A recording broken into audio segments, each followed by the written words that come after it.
Assalamualaikum warahmatullahi wabarakatuh. Selamat berjumpa dengan tutorial kimia bersama urip.info. Dalam video ini akan dijelaskan penyetaraan reaksi redoks dengan metode PPO atau metode perubahan bilangan oksidasi untuk reaksi yang berlangsung dalam suasana asam. Reaksi yang akan kita setarakan, Sp2O5 direaksikan dengan Ki dan HCl menghasilkan SbCl3, KCl, I2, dan H2O. Sebelum kita menyetarakan persamaan reaksi redoks suasana asam ini, karena ini menggunakan metode perubahan bilangan oksidasi, sebaiknya dipahami dulu tentang cara menentukan bilangan oksidasi. Detailnya, namun simple, untuk penentuan bilangan oksidasi bisa diakses melalui link s.id/bilox mudah. Di sini akan dijelaskan sedikit tentang penentuan bilangan oksidasi. Untuk bilangan oksidasi spesi yang ada di dalam persamaan reaksi ini, sebenarnya kita bisa lakukan dengan menggunakan trik, walaupun ini tidak selalu akurat ya, perlu dicek ulang nantinya. Kita amati di sini Sb2O5, Sb mengikat O sebanyak 5, Sb bilangan oksidasinya plus 5, sementara oksigen kan mengikat B sebanyak 2, berarti dia minus 2. Umumnya kan memang seperti itu. Selanjutnya Ki, K jelas bilangan oksidasinya plus 1 golongan 1A ya, dengan I minus 1. HCl pun sama, triknya H golongan 1A, Cl golongan 7A, plus 1 minus 1. Nah, untuk SbCl3, ini kalau kita lihat Sb mengikat Cl sebanyak 3, Cl itu non-logam, Sb itu logam. Maka yang logam plus 3, yang non-logam, Cl3 itu mengikat Sb sebanyak 1, makanya minus 1. Itu triknya. Nah, KCl dengan HCl kan ini sama.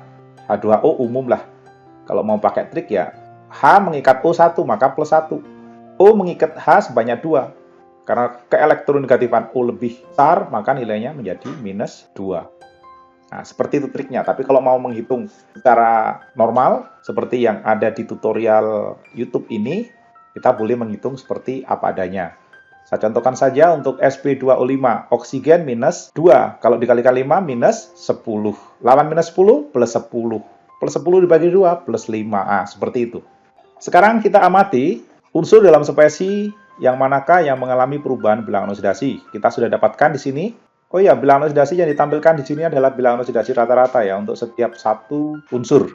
Sp biloxnya plus 5 di ruas kiri, di ruas kanan plus 3. Berarti Sp mengalami penurunan bilox. Sementara oksigen kalau kita cermati tidak berubah, K tidak berubah, I, nah ini dia. I di ruas kiri, di dalam Ki, minus 1. Sementara di ruas kanan, pada I2, 0. Berarti I mengalami kenaikan. Untuk H dan Cl tampak tidak mengalami perubahan bilangan oksidasi. Selanjutnya, kita sudah perhatikan tadi bahwa Sb dan I yang mengalami perubahan bilangan oksidasi. Oleh karena itu, spesi yang di dalamnya mengandung unsur mengalami perubahan bilox, kita setarakan dulu jumlahnya. Dalam hal ini adalah Sb. Sb di ruas kiri, 2. Di ruas kanan, 1. Maka yang di ruas kanan kita kalikan 2. Lanjut, tadi I. I di ruas kiri, 1. Di ruas kanan, 2. Maka yang di sebelah sini kita kalikan 2. Berikutnya adalah menentukan bilangan oksidasi khusus unsur yang mengalami perubahan bilangan oksidasi. Caranya adalah dengan mengalihkan bilangan oksidasi satuan dengan jumlah unsur yang sekarang kita lihat totalnya. Sb tadi kalau satuan, setiap Sb plus 5, kalau ada 2 berarti plus 10. Sekarang kita bubuhkan untuk Sb, biloxnya plus 10 untuk 2 Sb.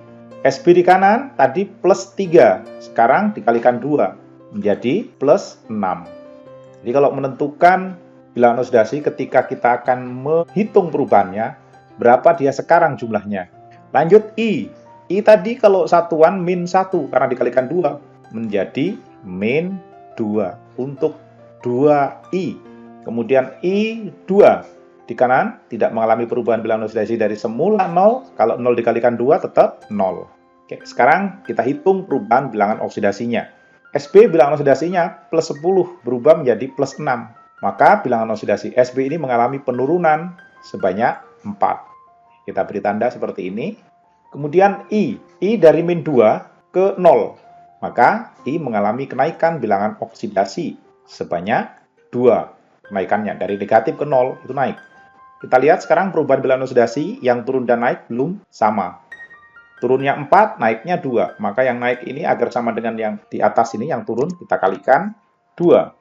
Dengan demikian, semua spesies yang terhubung dengan tanda panah warna biru, karena di sini dikalikan 2, maka ini akan dikalikan 2. Kita salin ulang untuk yang sisi sebelah sini, kita letakkan di bawah. Yang terhubung dengan tanda panah warna merah, kita tidak lakukan pengalian. Hanya yang biru saja kita kalikan 2. 2 KI dikalikan 2 jadi 4 KI. Di sini I2 dikalikan 2, langsung dikalikan 2. Sekarang kita simak ulang. Kita setarakan spesies yang tidak mengalami perubahan bilangan oksidasi tadi. Yang tidak mengalami perubahan bilangan oksidasi, kita bisa simak di sini ada HCl, ada KCl, ada H2O. Yang sudah kita periksa perubahan bilangan oksidasinya, kita tidak boleh lagi ubah koefisiennya. Maka ini kita boleh tandai, SB ini kan bilangan oksidasinya sebenarnya 1. Jadi kita tandai saja yang sudah tidak boleh diubah-ubah lagi koefisiennya. Di sini kita tandai warna merah. Nah, yang belum mendapatkan koefisien inilah yang boleh kita ubah koefisiennya. Tentu saja diubah dengan cara menyesuaikan unsur-unsurnya. Kita periksa yang pertama. Oksigen di ruas kiri ini ada 5, sementara di kanan pada H2O cuma 1.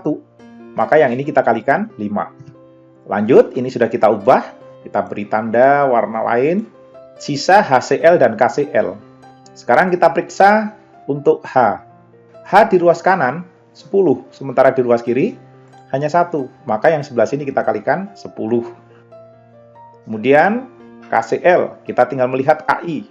K di ruas kiri ada 4, di ruas kanan hanya ada 1. Maka ini kita kalikan 4. Jadi penandaan ini tidak harus ya. Sekarang tampak bahwa spesies yang sudah ada itu semuanya sudah diberikan koefisien. Jika ingin yakin, boleh diperiksa sekali lagi apakah semua unsur yang sama untuk di ruas kiri dan kanan itu sudah setara atau belum. Oke, dan tampaknya semuanya sudah setara. Cukup sekian, terima kasih sudah menyimak video ini. Sampai jumpa pada pembahasan penyetaraan reaksi redoks lainnya. Wassalamualaikum warahmatullahi wabarakatuh.